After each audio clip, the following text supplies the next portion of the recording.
Hi friends, అందరూ ఎలా ఉన్నారు? బాగున్నారా? మీరు ఎప్పుడు ఇలానే సంతోషంగా ఉండాలని మనస్ఫూర్తిగానైతే కోరుకుంటున్నాను. నేను మీ అంజని, మీరు చూస్తున్నది ఎస్ఆర్కే హర్రర్ స్టోరీస్. స్టోరీలోకి వెళ్ళబోయే ముందు మీ అందరికీ తెలుసు కదండి, ఛానల్ని ముందుకు తీసుకువెళ్లే బాధ్యత మీ చేతుల్లోనైతే ఉంది. కనుక వీడియోని చూడగానే లైక్ చేసేసేయండి, షేర్ చేయండి, హై పాయింట్స్ ఇవ్వండి. కొత్తగా చూస్తున్న వాళ్ళు ఛానల్ని సబ్స్క్రైబ్ చేసుకోండి. మీరు సబ్స్క్రైబ్ చేసుకోగానే పక్కన ఒక బెల్ సింబల్ అయితే వస్తుంది, దాన్ని కూడా క్లిక్ చేసినట్లయితే నేను వీడియో పెట్టగానే మీ వరకు నోటిఫికేషన్ రూపంలోనైతే వచ్చేస్తుంది.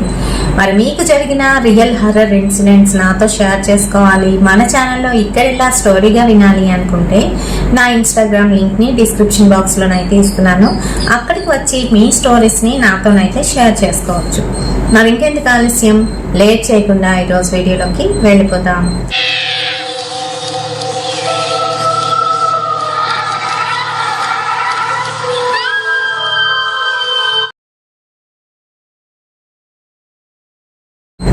సో ఒక పల్లెటూరులో జరిగిన రియల్ ఇన్సిడెంట్ అండి. రాత్రి సమయం నైట్ షో చూసుకొని ఇంటికి అయితే వెళ్తున్నాడు వీర. తను అలా వెళ్తున్న సమయంలోని బస్ స్టాప్ను అయితే క్రాస్ చేశాడు. కొంచెం ముందుకు వెళ్ళేసరికి బస్సు వచ్చి అక్కడైతే ఆగింది. అందులో నుంచి ఒకే ఒక అబ్బాయి అయితే కిందకి దిగాడు. బస్సు దానంతటది వెళ్ళిపోయింది. అయితే వీళ్ళకి ఊరుకు వెళ్ళడానికి రెండు దోవలు అయితే ఉన్నాయి. ఒకటి వచ్చేసి రోడ్డు మార్గము, మరొకటి వచ్చేసి పొలాల లోపల నుంచి, పొలాల గట్ల మీద నుంచి వెళ్తే వాళ్ళ ఊరు అయితే వచ్చేస్తుంది. అది షార్ట్ కట్ వే. అయితే ఆ టైంలోని షార్ట్ కట్ వేని ఎవరు ఎంచుకోరు. ఎందుకనంటే పురుగు బుట్ట ఉంటుంది, పైగా అక్కడ నిర్మానుష్యంగా ఉంటుందని చెప్పేసి ఆ రోడ్డు అంతా ఎవరు వెళ్ళరు. కానీ వీర ఒక్కడే అలా నడుచుకొని వెళ్ళిపోవడం తినైతే చూశాడు. బస్ దిగిన అబ్బాయి చూసి వీరా వీరా అని గట్టిగానైతే కేకలు వేస్తూ తన వెనకాతలైతే వెళ్ళాడు. ఎంత పిలుస్తున్నా వీరా అయితే వెనక్కి తిరిగి చూడలేదు. కొంచెం దూరం వెళ్ళిన తర్వాత మళ్ళీ గట్టిగానైతే పిలిచాడు, వీరా ఆగరా, నేను రా సురేష్ అంటూ. వచ్చేసరికి వెనక్కి అయితే తిరిగి చూశాడు. చూసేసరికి సురేష్ అయితే కనిపిస్తున్నాడు. తను అలా చూసేసరికి, సురేష్ నువ్వా, ఎంతకాలం అయిందిరా నిన్ను చూసి అంటూ దగ్గరికి అయితే వచ్చాడు. అందుకేనేనా పట్టించుకోకుండా అలా వెళ్ళిపోతున్నావు అని కోపంగానైతే అన్నాడు సురేష్. లేదురా, సినిమా చూసి వెళ్తున్నాను కదా, అదే ఆలోచనతోని ఉండిపోయాను అని చెప్తున్నాడు. ఓర్ని, ఇంకా నీకు ఆ సినిమాల పిచ్చి తగ్గలేదా? ఇంకా సినిమాలకు వెళ్తున్నావు అనమాట. అయినా నైట్ షోకి ఎందుకు వచ్చావు అని అంటూ ఉంటే, మార్నింగ్ షోకి నాకు కుదరలేదురా, అందుకే రాత్రి సమయంలోనైనా వెళ్ళి చూసేద్దామని చెప్పి వచ్చాను అని చెప్తున్నాడు. పైగా ఈరోజు చిరంజీవి గారి సినిమా కూడాను అని తనతోనైతే అంటున్నాడు. నీకు బాగా ఇష్టం కదా? అవును, మా వదిన ఎలా ఉంది, రమ్య వదిన ఎలా ఉంది అని అంటున్నాడు. అన్నీ బాగుంటే ఈ పాటికి మీ వదిన అవును అని తను డీలాగా మొహం పెట్టుకొని మొహం దించుకొని ముందుకైతే వెళ్ళిపోతున్నాడు. తన వెనకాతలే నడుచుకుంటూ వెళ్తున్న సురేష్, ఏంట్రా అడుగుతుంటే చెప్పవేమి అని అంటూ ఉంటే, ఏం చెప్తానులే, సర్లే గాని నువ్వేంటి ఈ సమయంలో ఇక్కడ అని అడుగుతున్నాడు. అడుగుతుంటే, ఇదేం లేదు, నీకు కూడా తెలుసు కదా, నేను ఊరు వచ్చి సంవత్సరం అయితే అవుతుంది. నేను అక్కడే ఊర్లోని పనిచేస్తున్న దగ్గర ఒక అమ్మాయిని అయితే ప్రేమించాను. ఆ అమ్మాయిని ఇచ్చి పెళ్లి చేయమని వాళ్ళ ఇంట్లో వాళ్ళని అయితే అడిగాను. వాళ్ళ ఇంట్లో వాళ్ళందరూ ఒప్పుకున్నారు, కానీ మా ఇంట్లో వాళ్ళు ఎవరూ ఒప్పుకోలేదు. తెలుసు కదా నాన్న సంగతి నీకు. ఇంకా ఒప్పుకోకపోవడంతో నేను కూడా పంతం పట్టి భీష్మించి కూర్చున్నాను. నేను పెళ్లి చేసుకుంటే ఆ అమ్మాయినే చేసుకుంటాను, ఇంకెవరినే చేసుకోను, లేదంటే ఇలానే ఉండిపోతాను అని ఊరు రావడం మానేశాను అని చెప్తున్నాడు. మొత్తానికి ఒప్పుకున్నారా అని అడుగుతున్నాడు. ఒప్పుకున్నట్టే, అందుకనే నాన్న రేపు రమ్మంటే నేను ఈరోజే సర్ప్రైజింగ్ గానైతే వచ్చేస్తున్నాను అని చెప్తున్నాడు. అంటూ తను మాట్లాడకుండా అలా ముందుకైతే వెళ్ళిపోతున్నాడు. వెళ్తూ ఉంటే తను కూడా వెనకాతలు అయితే నడుచుకొని వెళ్తున్నాడు. ఈలోగా వీళ్ళు ఒక కాలువ అయితే దాటవలసి ఉంటుంది. ఆ కాలువ పెద్ద లోతు కాదు, అలా అని కొన్ని సమయాల్లో వాటర్ ఎక్కువగా పారుతుంది అనమాట. వర్షాకాలం సమయాల్లోని, మిగతా రోజుల్లోని పెద్దగా వాటర్ ఉండదు, పాదాలు తడిచినట్టుగా వాటర్ అయితే ఉంటుంది అనమాట. సో అక్కడికైతే వచ్చేసారు. అక్కడ దగ్గరకు వచ్చేసరికి వాళ్ళకి ఎదురుగాను ఇంకొక అబ్బాయి అయితే వస్తున్నాడు. తనకు ఒక 17-18 ఏళ్ళు అయితే ఉంటాయి. వాళ్ళూరు అబ్బాయి. నవీను, ఈ సమయంలో నువ్వేంట్రా ఇక్కడ అంటూ సురేష్ అయితే అడిగాడు చూడగానే. అడగగానే అన్నయ్య బాగున్నావా అంటూ సురేష్ని అయితే పలకరించాడు నవీన్. నేను బాగానే ఉన్నాను కానీ నువ్వేంటి ఇంత రాత్రి సమయంలో ఇటు, ఎవరినైనా రమ్మన్నావా ఏంటి అని అడుగుతున్నా. అదేం లేదన్నయ్య, నాకు చిన్న పని ఉంది అందుకనే. అయినా నువ్వెందుకన్నయ్యా ఈ సమయంలో ఈ రోడ్డున వచ్చావు అని నవీన్ అయితే అంటున్నాడు. నువ్వైనా చెప్పాలి కదా వీరా అన్నయ్య అని అంటూ ఉంటే, లేదురా నేను నన్ను చూసి వాడు నా వెనకాతలే వచ్చేసాడు అని చెప్తున్నాడు. ఓహో సరే సరే జాగ్రత్తగా వాళ్ళ ఇంట్లో దింపేసే అన్నయ్య అని చెప్పేసి తనైతే అలానే వెళ్ళిపోయాడు. ఇదేంటి వీడు ఈ సమయంలో ఎక్కడికి వెళ్తున్నాడు, ఏంట్రా ఏం సంగతి అని సురేష్ అయితే అడుగుతున్నాడు వీరాని. అడుగుతుంటే ఏం లేదు లేరా ఆడేదో పని మీద వెళ్తున్నాడు అని చెప్పేసి వీళ్ళిద్దరూ నడుచుకొని వచ్చి ఏదైతే ఆ కాలువ ఉందో అందులోకి అయితే దిగుతున్నారనమాట. దిగుతున్న సమయంలోని దూరంగాను అక్కడైతే కాలువకి అవతల పక్క సర్వీర్ తోట అయితే ఉంటుంది. దాని వెనకాతల బరియల్ గ్రౌండ్ అనమాట. అయితే అదంతా కూడా ఇంకా ఆ ఏరియా అంతా కూడా అంతవరకు అదే. అయితే అక్కడ దూరంగాను చూసేసరికి ఒక నల్లటి ఆకారం ఎర్రటి కళ్ళతోని వీళ్ళకాసే చూస్తూ కనిపించింది సురేష్కి. అంతే భయంతోని వీరా అక్కడ ఎవరో ఉన్నారా అంటూ వీరా చెయ్యి అయితే పట్టుకున్నాడు. వీరా చెయ్యి చల్లగానైతే తగిలింది. వీరా అక్కడ ఎవరో ఉన్నారా, నాకు భయం వేస్తుందిరా అంటున్నాడు. అటు ఇటు చూడుకు మొహం దించుకొని ముందు పద అని అంటున్నాడు. అంటుంటే కాదురా నువ్వు చూడు అంటుంటే, లేదు అటు పక్కకి ఎటు చూడకు నేను చెప్తున్నాను కదా, నువ్వు ముందు పద నేను నీ వెనకాతలే వస్తాను, ఎవరు నీ దగ్గరికి రాకుండా చూసుకుంటాను, నువ్వు అసలు అటు ఇటు చూడకు అని చెప్పేసి తనైతే చెప్పాడు. ఇప్పుడు ముందునున్న వీర వెనక్కి అయితే వచ్చాడు, వెనకనున్న సురేష్ ముందుకైతే వచ్చాడనమాట. అలా నడుస్తున్నాడు. ముందుకు వెళ్తుంటే నువ్వు ఎటుకాసి కూడా చూడకు, వెనక్కి తిరక్కు, నేను చెప్పినట్టుగా అలా పద అని అంటున్నాడు. ఏంట్రా ఏం చెప్తున్నావు, అసలు ఇక్కడ ఏం జరిగింది అని అంటే, మాట్లాడొద్దు అలా పద అని అంటున్నాడు. అనేసరికి తిను ఇంకా ఏం మాట్లాడకుండా బుర్ర దించుకొని అలా ముందుకైతే చూసుకుంటూ వెళ్తున్నాడు. ఈలోగా దూరం నుంచి నక్కల అరుపులు అయితే వినిపించాయి. ఎందుకనో అక్కడ ఆ నల్లటి ఆకృతిని చూడగానే సురేష్కి మనసులోని అలజడైతే రేగింది. తను భయపడిపోతున్నాడు. భయపడిపోతుంటూ వీరా నాకు భయం వేస్తుందిరా అని అంటున్నాడు. మాట్లాడొద్దని చెప్పానా, మాట్లాడకు అలా పద అని అంటున్నాడు. అంటూ ఉంటే అలానే నడుచుకొని వెళ్తున్నాడు. ఈలోగా వెనక నుంచి శేషు అయితే వస్తున్నాడు. ఏరా ఈ సమయంలో ఇక్కడికి ఎందుకు వచ్చావు అని అంటున్నాడు. శేషు సురేష్ వాళ్ళకి దూరపు చుట్టం అనమాట, చిన్నాన్న వరుస అయితే అవుతాడు. అయితే చూసేసరికి చిన్నాన్న కనిపించేసరికి, చిన్నాన్న మీరా ఎలా ఉన్నారు, ఈ టైంలో మీరు ఇక్కడేంటి అని అంటే, నేను సరే గాని నువ్వేంటి ఈ సమయంలో, అయినా వీరా నువ్వు చెప్పవలసింది కదా అంటే, వాడు నన్ను చూసే వచ్చేసాడు అని వీరా అయితే అంటున్నాడు. సరే సరే జాగ్రత్తగా ఇంటికి దేబెడదాం పద అంటూ వాళ్ళిద్దరునైతే వెళ్తున్నారు. ఏదో మాట్లాడిపోతూ ఉంటే, మాట్లాడొద్దని చెప్పానా అని మళ్ళీ వీరా అయితే అన్నాడు. సరే ఇంకా మాట్లాడకుండా అలా ముందుకు వెళ్తూ ఉంటే పక్కనున్న వాళ్ళ చిన్నాన్న అటు ఇటు అయితే చూస్తున్నాడు. జాగ్రత్తగానైతే వస్తున్నాడు. వస్తూ ఉంటే, చిన్నాన్న నీకు బాగుంది, ఫైల్స్ ప్రాబ్లం కదా, ఇప్పుడు తగ్గిందా, బాగానే ఉన్నావా అని తన భయం తగ్గించుకోవడానికి ఏదో మాట్లాడుతున్నాడు. మాట్లాడుతుంటే వాళ్ళ చిన్నాన్న కోపంగానైతే చూశాడు. కళ్ళు ఎర్రగానైతే ఉన్నాయి. కోపంగా చూసి, మాట్లాడొద్దని వాడు చెప్పాడా, మాట్లాడుకో అంటూ అన్నాడు. అనేసరికి ఇంకాస్త భయం ఎక్కువయింది సురేష్కి.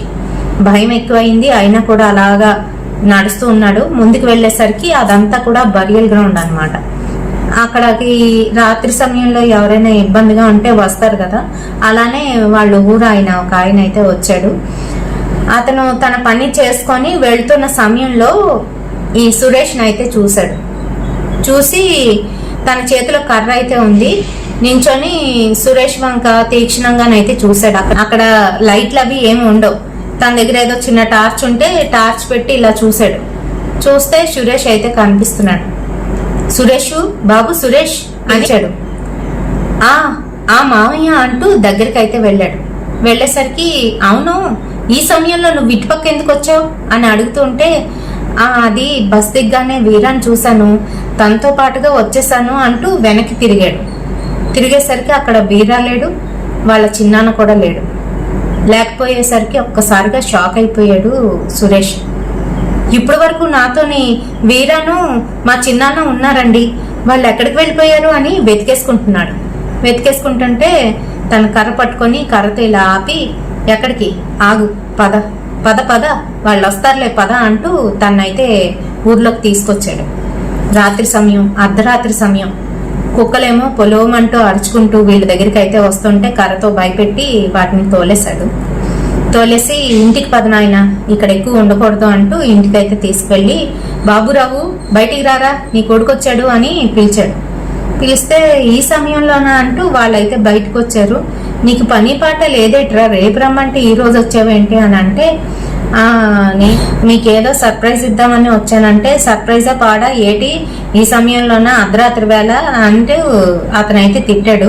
వెళ్ళి కాలు కడుక్కో అని చెప్తూ ఉంటే సరేనని తను వెనక్కి వెళ్ళి కాలు కడుక్కోవడానికి అయితే వెళ్ళాడు. వాళ్ళ అమ్మ ఏమో అన్నం తిన్నావా అని అడుగుతుంది, ఆ అబ్బాయిని అడుగుతుంది. ఈ లోపు ఇతను ఉన్నాడు కదా వాళ్ళ మామయ్య, అతనేమో పక్కకు పిలిచి వాడికి దిష్టి తీయి, రేపు తెల్లవారు వస్తాను అని చెప్పేసి అతను వెళ్ళిపోయాడు. వెళ్ళిపోతే ఇదేటి ఈ రాత్రి గట్ల దిష్టి తీయమంటున్నాడు ఇడు అని అనుకున్నారు. దిష్టి ఏం తీయకుండాను అలాగ లోపలికి తీసుకువెళ్ళిపోయారు. ఏరా ఈ సమయంలో వచ్చావు, అలాగేలాగని వాళ్ళ నాన్న అయితే కోపం మీద ఉన్నాడు, అమ్మాయిని చేసుకోవద్దంటే అమ్మాయిని చేసుకుంటానని చెప్పి ఇలాగా ఉన్నాడని చెప్పేసి మొత్తానికి లోపలికి అయితే వెళ్ళారు. వెళ్తే తినేసానమ్మా, నేను భోజనం చేస్తాను, నాకు ఇప్పుడు ఏం వద్దు, పడుకుంటాను, నిద్ర వస్తుంది అని అంటే, సరే అయితే వెళ్ళి పడుకో అంది. ఈ అబ్బాయి తన రూమ్లోకి వెళ్ళి పడుకున్నాడు. బట్టలు మార్చుకొని పడుకున్నాడు కానీ అస్సలు నిద్ర పట్టట్లేదు. ఫ్యాన్ తిరుగుతుంది, ఫ్యాన్ కాస్త ఇలా చూసుకొని అయితే ఉన్నాడు కానీ నిద్ర రావట్లేదు. అటు తిరుగుతాడు, ఇటు తిరుగుతాడు. మొత్తానికి కొంతసేపటికి నిద్రలోకి అయితే జారుకున్నాడు. ఈలోగా తన ఉంటున్న రూమ్లోకి వీరా అయితే వచ్చాడు. ఎరా పడుకుంటున్నావా, పడుకో జాగ్రత్త అని చెప్పేసి వెళ్ళిపోతుంటే లేచాడు. లేచి, వీరా ఎక్కడికి రా, వెళ్ళిపోతున్నావు, రా రా అంటూ పిలిచాడు. తన కాళ్ళ దగ్గర అయితే కూర్చొని తన్నే తీక్షణంగానైతే చూస్తున్నాడు. నన్ను అక్కడ వదిలేసి వెళ్ళిపోయారు, ఎక్కడికి వెళ్ళారా నువ్వు మా చిన్నాన్న అని అడుగుతున్నాడు ఈ అబ్బాయి. అడుగుతుంటే ఎక్కడికి వెళ్ళలేదు కానీ నువ్వు సేఫ్గా ఇంటికి వచ్చేసావు కదా, జాగ్రత్తగా ఉండు అని చెప్తున్నాడు. నాకు బాగానే జాగ్రత్తలు చెప్తున్నావు, ఎక్కడికి వెళ్ళిపోయారు చెప్పండి అని అంటున్నాడు ఈ అబ్బాయి. అంటుంటే చెప్తానులే, నువ్వు పడుకో అని అంటున్నాడు. ఈలోగా అప్పటికే 4:30 అయితే అయిపోయింది తెల్లవారుజాము. తను ఎవరితోనో మాట్లాడుతున్నట్టుగా పడుకొని అయితే మాట్లాడుతున్నాడు. ఈ మాటలన్నీ కూడాను అటుపక్కగా వెళ్ళిన వాళ్ళ అమ్మ అయితే విని తన రూమ్లోకి వెళ్ళి ఎవరితో రా మాట్లాడుతున్నావు అని ఇలాగా కాలు మీద ఇలా కొట్టేసరికి తుల్లిపడి లేచి కూర్చున్నాడు. చుట్టూ అంతా చూసుకుంటున్నాడు. వేరే ఎక్కడికి వెళ్ళిపోయాడు అని అన్నాడు. అనేసరికి వాళ్ళ అమ్మ వేరా అనే మాట వినేసరికి భయపడిపోయి వణికిపోతుంది. వేరా అంటున్నావేంట్రా అని అడుగుతుంది. నిన్న రాత్రి నాకు చిన్నాన్నను వేరాను దేబెట్టారు, అక్కడి వరకు వచ్చారు, ఆ తర్వాత అక్కడి నుంచి కనిపించలేదు, ఆ తర్వాత మా అయ్య వచ్చి ఇంటికి దేబెట్టాడు అని చెప్తున్నాడు. చెప్తుంటే ఏట్రా ఏం మాట్లాడుతున్నావు అని అంటే, వాళ్ళిద్దరూ వచ్చారు, మళ్ళీ ఇప్పుడు కూడా వచ్చినట్టుగా అనిపించింది, కానీ కలగన్నాను అనుకుంటాను అని అంటున్నాడు. అంటుంటే దానికి వాళ్ళ అమ్మ భయపడిపోతూ, ఒరే నీకు తెలీదా వీరా చచ్చిపోయాడ్రా అని చెప్తుంది. చచ్చిపోయి 3 నెలలు అవుతుంది అని. 3 నెలలు అవ్వడం ఏంటి, వాడు చచ్చిపోవడం ఏంటి, ఎలా చచ్చిపోయాడు అని అడుగుతున్నాడు. అడుగుతుంటే వాడు అదే ఆ అమ్మాయిని ప్రేమించాడు కదా, వాళ్ళతోనేమో గొడవ పెట్టుకున్నాడు, ఆ తర్వాత ఆ పిల్లని ఎక్కడ లేవ తీసుకెళ్ళిపోతాడో అని చెప్పి, వీడికి సినిమాలు పిచ్చి ఎక్కువ కదా, ఒకరోజు ఇలానే రాత్రి సమయంలోని నైట్ షో చూసి వస్తున్న సమయంలోని అదిగో మన కాలు ఉంది కదా, ఆ కాలు ఒట్టిన అతి దారుణంగా వాళ్ళ తాలూకోలు చంపేశారా, ఎవరికి తెలీదు, అక్కడ చచ్చిపడి ఉన్నాడు పిల్లడు, అంతే అయిపోయింది. చిన్నాన్న కూడా చచ్చిపోయాడురా, చిన్నాన్న చచ్చిపోయి 4 నెలలు అవుతుంది, చిన్నాన్న ఫైల్స్ జబ్బు ఉండేది కదా, అది ఎక్కువైపోయి చచ్చిపోయాడురా, అని చెప్తుంది. ఈ చిన్న అన్నోడు దూరపు చుట్టం కదా, పైగా ఈ అబ్బాయి భీష్మించుకొని ఆ ఊరికి రాకుండాను వేరే ఊర్లో ఉండిపోవడం, ఈ విషయాలు ఏవి కూడా తెలీదు. వాళ్ళు ఫోన్లు చేయలేదు, వీళ్ళు ఫోన్లు ఎవరికి చేసేవాడు కాదు. ఇంటి దగ్గర నుంచి ఫోన్ వచ్చినా కూడా లిఫ్ట్ చేసేవాడు కాదు. వాళ్ళ మీద కోపంతో అమ్మాయిని చేసుకోవద్దు అన్నారని ఇలాగా అయ్యింది. దానివల్ల తెలియలేదన్నమాట ఈ అబ్బాయికి, వాళ్ళిద్దరూ చచ్చిపోయిన విషయమే తెలియకపోయేసరికి అప్పుడు దడ పుట్టుకొచ్చింది అబ్బాయికి. భయంతో వణికిపోతున్నాడు. జ్వరం అయితే అప్పటికే వచ్చేసింది బాగాను. కాళ్ళు చేతులు లాగేస్తున్నాయి. నాకు భయం వేస్తుందమ్మా అంటున్నాడు. అంత పెద్ద పిల్లాడు అయినా కూడాను భయపడిపోయి అయితే ఆ పిల్లాడు 17 ఏళ్ల పిల్లాడిని చూశాడు కదా ముందు ఒక అబ్బాయి. వాడి గురించి అడిగితే వాడు చచ్చిపోయాడా, అయినా నువ్వు ఎందుకు అటుపక్క నుంచి వచ్చావు, ఒక శ్మశానం ఉందని నీకు తెలుసు కదరా, రాత్రి సమయంలో ఎవరైనా అటు నుంచి వస్తారా అని అంటూ ఉంటే అప్పుడు వణికిపోతున్నాడు అనమాట. జ్వరం ఫుల్గా వచ్చేసింది. వణికిపోతూ భయంతో వాళ్ళంతా అంటున్నారు, రాత్రి చూసిన వాళ్ళందరూ కూడా దెయ్యాలేనా అని అంటుంటే అయినా అటుపక్క నుంచి ఎవడరా నిన్ను రమ్మన్నారు, అయినా తెల్లవారు రమ్మంటే రాత్రిపూట ఎందుకురా రావడం అని వాళ్ళ అమ్మ అయితే అంటుంది. ఈ లోపే తను శివరింగ్ వచ్చేసి పడిపోయి కొట్టుకుంటున్నాడు అనమాట. అంటే ఫిట్స్ వచ్చేసి కొట్టుకుంటున్నాడు, నోట్లో నుంచి చొంగ కారిపోతుంది. ఈలోగా వాళ్ళ నాన్న పిలుచుకొచ్చింది, ఇలా చూడండి పిల్లాడికి ఇలాగ అయ్యింది అని అంటే ఈ లోపు తాళాలు గుత్తి అది పెట్టి మళ్ళీ లేవదీశారు. భయానికి తను తట్టుకోలేక అలాగ అయిపోయాడు అనమాట. ఇంకా ఫీవర్ ఎక్కువగా ఉంటేనేమో వాళ్ళ ఇంట్లో ఉన్న టాబ్లెట్స్ ఏవో ఇచ్చారు, ఇవి వేశారు. ఈ అబ్బాయిని రాత్రి దేబెట్టడానికి వచ్చాడు కదా వాళ్ళ మామయ్య, అతనైతే వచ్చాడంట. వచ్చి ఒరే బాబురావు ఎలా ఉన్నాడురా కొడుకు అని అడుగుతుంటే ఇదిగో రాత్రి ఇలా జరిగిందంట, వీడు గొప్ప పని చేసుకొచ్చాడు, ఎటుపక్క నుంచి రాకూడదు అటుపక్క నుంచే వచ్చాడు, అదిగో ఉన్నారు కదా వీడి దోస్తి, నెక్స్ట్ నా తమ్ముడు ఉన్నాడు కదా దూరపు చుట్టం ఆడు, వీళ్ళందరూ కనిపించారంట, రాత్రంతా వాళ్ళతో మాట్లాడుకొని వచ్చాడు వీడు అని కంగారు పడిపోతూ చెప్తున్నాడు వాళ్ళ నాన్న. చెప్తూ ఉంటే ఏం కాదులే బాబురావు ఉండు నేను చూస్తాను అని చెప్పేసి వచ్చి అతనేవో అతనికి తెలిసిన వరకు చేశాడంట. అతను ఇలాంటివన్నీ కూడా అంటే దెయ్యాలు భూతాలు పడితే వదిలించడం ఇలాంటివన్నీ కూడా చేసే మనిషి అనమాట. అతను వచ్చి ఏదో చేసి ఏం కాదులే భయపడ్డావు నువ్వు అంతే, వాళ్ళందరూ కూడా నీకు సాయం చేయడానికే వచ్చారు, వాళ్ళు మంచి వాళ్ళే చెడ్డవాళ్ళు ఏం కాదులే అని చెప్పేసి పాపం దిష్టి అది తీయించి అన్ని కూడా చేయించారు. మర్నాడు తెల్లవారికి నార్మల్ అయితే అయ్యాడు. అతను రాకపోవడం వల్ల ఎవరికి కూడా ఫోన్లు చేయకపోవడం వల్ల ఊర్లో విషయాలు ఏవి కూడాను ఈ అబ్బాయికి అయితే తెలియలేదు. సో అందుకనే తను ఎవరు చచ్చిపోయారు ఏంటయ్యారు ఇవేవి కూడా తెలియలేదు. తనకి తెలియకుండాను పాపం అలా నైట్ టైము చూడగానే వాళ్ళ ఫ్రెండ్ కదా కనిపించగానే ఒక్కసారిగా వెళ్ళిపోయాడు అటుగాను. ఆ ఆత్మ అలా వెళ్తూ ఉండగా చూసి తన ఫ్రెండ్ అని చెప్పేసి పిలిచాడు. సో ఎప్పుడైతే అలా పిలిచి తన వెనకాతలే వెళ్ళిపోయాడో ఇంకా అక్కడి నుంచి అక్కడ ఉన్న వాళ్ళందరూ కూడా ఒక్కొక్కరుగా తనకి ఆ నైట్ కనిపించారనమాట. కొన్ని దుష్ట శక్తులు కూడా ఉంటాయి కదా, వాటి నుంచి కాపాడుకొని అతన్ని సేఫ్ గా తీసుకొచ్చి ఆ ఊర్లోనైతే వదిలేరు నిజంగా చెప్పాలి అనుకుంటే. కాకపోతే తనంతట తను భయపడిపోయి వాళ్ళని చూశాడు కదా, అలా భయపడిపోయి తనేమో అలా జ్వరం పెట్టేసుకొని ఫిట్స్ అయితే వచ్చేసింది. మరి ఇలాంటివి కూడా జరుగుతాయండి.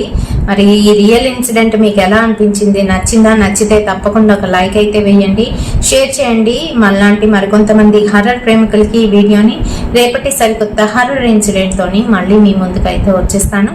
Until then by.